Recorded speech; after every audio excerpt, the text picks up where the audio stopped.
पश्चिम बंगाल के उत्तर 24 परगना जिले के संदेश खाली में एक राहत घोटाले ने राजनीतिक और प्रशासनिक हलकों में सनसनी फैला दी है।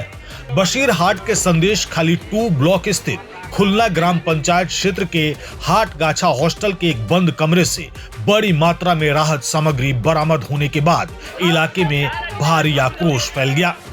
दावा किया जा रहा है कि यह सामग्री सालों पहले आए विनाशकारी चक्रवातों आइला, अम्फान और बुलबुल के दौरान प्रभावित लोगों के लिए भेजी गई थी, लेकिन जरूरतमंदों तक पहुंचाने के बजाय इसे एक कमरे में छिपाकर रख दिया गया।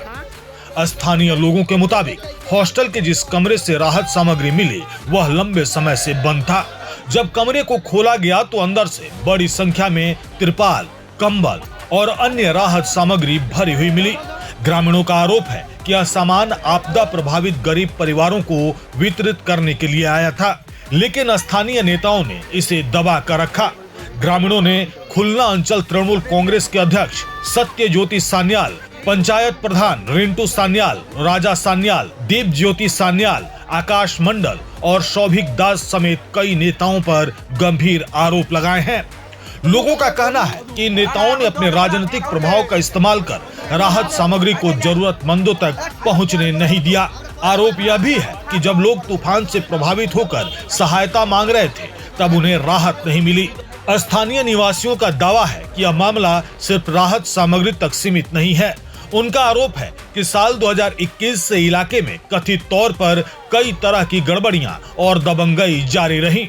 ग्रामीणों ने घर दिलाने के नाम पर कट मनी वसूली, जॉब कार्ड में गड़बड़ी, मारपीट और विरोध करने वालों को डराने धमकाने जैसे आरोप भी लगाए हैं।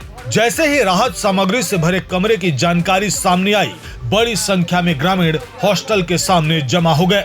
लोगों का गुस्सा इतना बढ़ गया कि उन्होंने कमरे से निकाले गए सामान को सड़क पर रखकर प्रदर्शन शुरू कर दिया। प्रदर्शनकारियों ने पूरे मामले की निष्पक्ष जांच और आरोपियों की तत्काल गिरफ्तारी की मांग की।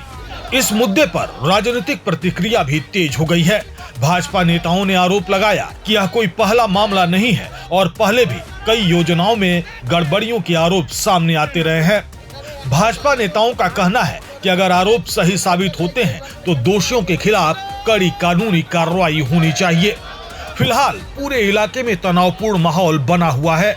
ग्रामीणों ने चेतावनी दी है कि यदि जल्द से जल्द कार्रवाई नहीं हुई तो आंदोलन को और तेज किया जाएगा।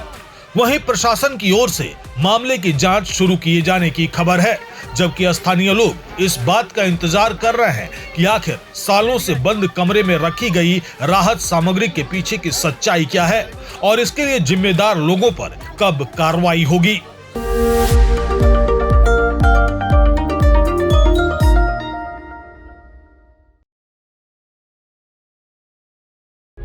प्रभातखबर.com, विश्वास वही, रफ्तार नहीं।